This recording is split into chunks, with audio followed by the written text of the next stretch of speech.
Em setembro de 2000, eu tive uma experiência interessante. Perdi uma carteira, não consegui achá-la de jeito nenhum. E começou a me dar um desespero. Eu revirei a casa, pedi para minha esposa me ajudar. Tinha que fazer uma viagem, sem a carteira não ia rolar. E a minha esposa falou assim, essa carteira não está aqui. Eu falei, olha, eu estava suspeitando, mas vindo de uma expert que nem você. Eu não sei, aqui em São Paulo, lá no Sul, quando a gente não acha as coisas, a gente chama a esposa da gente. Porque elas têm superpoderes. Não é sério, às vezes eu falo, Kelly, onde é que está a tesoura? Segunda gaveta de escrivania. Eu abro, não está. Ela diz, olha direito. Eu, não está. Fecha. Quando ela vem, abre, pum, aparece a tesoura. Aí chamei minha esposa, ela revirou a casa comigo de alto a baixo fica no sobrado. Ela olhou para mim e falou, a carteira não está aqui. Falei, ontem eu fui na igreja. Certeza que eu lembro ter pego a carteira para sair. Fui na igreja, procurei banco onde sentei, gabinete, nada. Falei, onde fomos depois? Jantar na casa do fulano de tal. Acordei o irmão, falei, desculpe te acordar tão cedo. Eu estou desesperado, tentando achar minha carteira, porque sem ela não viajo. Eu acho que eu esqueci ontem. Reviramos a casa dele, nada. Quando saiu o desespero foi aumentando, porque eu vi que ia perder a viagem. E eu falei, Deus, por favor, me mostra onde está essa carteira. Me mostra. Mas me mostra era assim. Na melhor das hipóteses na minha cabeça, me dá uma ideia, me faz lembrar. E quando eu estou orando, me mostra.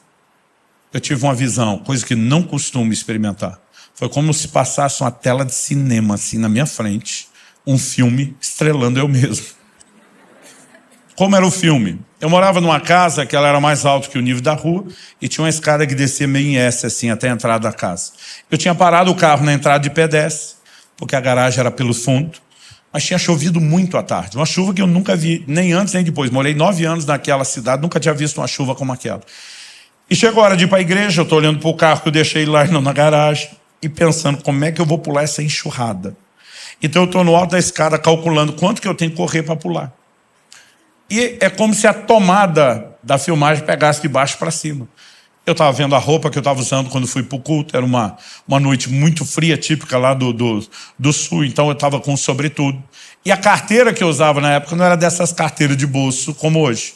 A gente chamava de capanga, era um negócio, a carteira de couro grande, da época em que o finado talão de cheque a gente guardava ele aberto, pra vocês terem ideia do tamanho dela. Enorme. E eu vi na visão aonde estava a carteira, eu coloquei no bolso externo do sobretudo. E eu percebi que na hora que eu estou calculando o que eu tenho que correr, e realmente descorrendo dou o pique, eu percebi que a hora que eu dei o pulo e fiz um movimento com a perna direita, ela bateu por dentro do sobretudo, e ela cuspiu, ejetou a carteira para o lado de fora.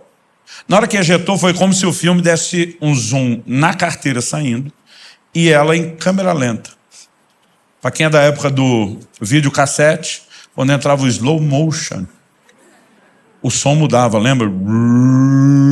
Porque mudava toda a alteração do... E aí eu vejo aquele carteirão na minha cabeça, na visão não tem som, mas na minha cabeça, na hora de contar, eu imagino. Eu vejo aquele carteirão em câmera lenta virando e caindo. Quando ele está assim, no meio do caminho, a visão sumiu. O que eu deduzi? Falei, está na calçada lá em frente de casa. Morava numa rua pouco movimentada. Voltei correndo para casa, olhei a calçada toda, nada. Onde está essa carteira? Nada. Pensei, algum vizinho achou, jogou para dentro. Olhei o quintal, nada. Caixa de correio, nada. Aí me deu um desespero dobrado. Não era mais só perder a viagem. Falei, Deus, eu nunca tenho uma visão. Agora que pareceu que eu tive uma, não deu em nada. Mas aí eu lembrei que na visão, alguém deu pause e desligou antes de terminar, quando a carteira estava no ar. Eu falei para Deus, eu quero ver o fim do filme. Eu quero ver o fim da visão. E, gente, voltou no pause, a carteira lá no alto. E alguém soltou o play com a câmera lenta de novo. E eu vi ela caindo. E dessa vez eu vi onde ela caiu. Dentro d'água, na enxurrada. Só quando ela entra na enxurrada, volta à velocidade normal e ela sai em disparada, levada pela água. O Espírito Santo falou comigo, acha o primeiro bueiro. A carteira é grande, ela está enroscada, ela não passou. Eu achei o primeiro bueiro, comecei a tirar galho de árvore, folha, tinha sido uma chuva forte. A carteira estava lá enroscada, eu achei o máximo. Na verdade, não achei só o máximo, eu fiquei quase metido. Ficava dizendo, Deus falou comigo, Deus falou comigo, Deus falou comigo. Eu fiquei empolgado com aquele negócio. Uns 3 meses e meio depois, foi menos de 4, início do ano seguinte, janeiro de 2001, eu estava ministrando no Canadá. E depois de um culto abençoado, tivemos um mover gostoso do Espírito Santo. O assunto, à mesa, na hora do almoço, era o mover e a liderança do Espírito Santo. Um conta uma experiência, outro conta outra, outro conta outra. Naquele ambiente, todo mundo abrindo. Falei, gente, Me aconteceu há pouquinho tempo agora, recente. Tá fresquinha essa. E contei a experiência da carteira, mas assim, com toda a dramatização possível, riqueza de detalhe. Eu lembro que todo mundo ficou assim, uau! E aquele uau para mim era, a sua ganhou da de todos nós. E quando eu estava achando que eu era o campeão, o pastor que tinha me convidado, pastor em uma igreja canadense, para um brasileiro, ele disse, foi boa, foi boa. Ao jeito que ele falou foi boa, eu falei, estou pressentindo que vem um mas. Ele falou, mas já viu uma melhor. Eu falei, não acredito que você vai querer ganhar de mim.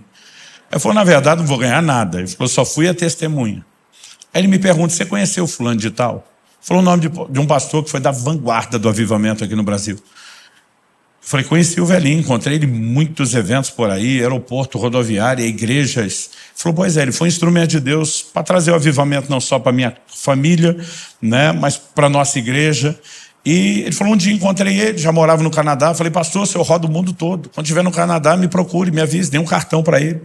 Ele falou para mim, honestamente, mais por educação do que imaginando que fosse acontecer depressa. 3 meses depois ele me liga e diz, Kiko, estou no Canadá, vou estar pregando perto da sua igreja, se você puder estar conosco, domingo de manhã, em tal lugar. Ele falou, foi para o culto, foi uma bênção, o homem era muito usado por Deus. E depois fomos almoçar. Ele falou, se você conheceu o velhinho, sabe que ele era uma máquina de testemunho, porque ele vivia o sobrenatural o tempo todo.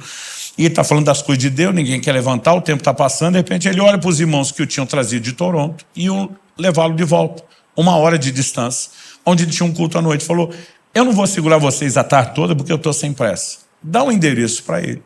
Aí virou para esse meu amigo e falou, você já morou em Toronto, não morou? Sim. Pega o endereço, você me leva para a igreja? Combinado, pastor. Ele falou, Luciano, o culto era 6, era 1 hora de viagem, saía às 4. 5 horas já estava em Toronto, com 1 hora de antecedência. Naquela época não tinha GPS. Ele disse, peguei mais ou menos a coordenada, fui na direção, não achei. Perguntei, me mandaram no lugar, não era. Perguntei de novo, me mandaram em outro lugar, não era. Perguntei de novo, mandaram em outro lugar, não era. Mandaram em outro lugar, não era. Ele falou, daqui a pouco, eu não só não tinha achado a igreja, como eu já não sabia nem mais aonde eu estava, o que dizer para onde eu devia ir. Ele disse, nós fomos tentando, mas deu 6 horas, que era o início do culto. Ele falou, a gente estava perdido, não sabia para onde ir nem como achar a igreja. Ele falou, o pastorzão, o velhinho, falou para mim, para o carro, encosta. Ele falou, enquanto eu estava esperando uma bronca da velha, no estilo da velha guarda, aquele homem fez uma oração simples, diz, Deus, o Senhor não me trouxe esse país para eu ficar perdido. O Senhor já me mostrou o que quer fazer no culto. O único que não me quer lá é o Satanás. Então ele diz, Espírito Santo, nós não temos mais tempo para ficar tentando. Então eu estou recorrendo diretamente ao Senhor. O Senhor conhece essa cidade melhor do que o homem que a planejou. Me guia até lá agora. E quando ele termina de orar, vira para o meu amigo e fala, liga o carro. Ele ligou, segue reto, vira para a direita, para a esquerda. Eu falei, Luciano, nem se o caminho tivesse sinalizado. O homem alemão falava bom dia, boa tarde, boa noite em inglês. E diz, nós andamos um pouco mais de 10 minutos, menos de 15. Paramos na frente de um prédio, sem placa nem movimento. E ele me disse, pode descer e perguntar, que é aqui que eu vou pregar. Meu amigo falou, vou descer e perguntar onde é o endereço, porque esse velho está surtado. Eu falei assim, nunca vi uma coisa dessa. Ele falou, quando eu volto para o carro, minhas pernas estão trêmulas. Nós estávamos na frente da igreja que ele ia pregar. Meu amigo disse, descobri depois que a placa e o movimento era toda por trás, mas o endereço teria nos levado ali na frente, numa época que não existia GPS. Aliás, isso dá um novo sentido à palavra GPS, guiado pelo Espírito. Agora, tem que forçar a entrada do S aí.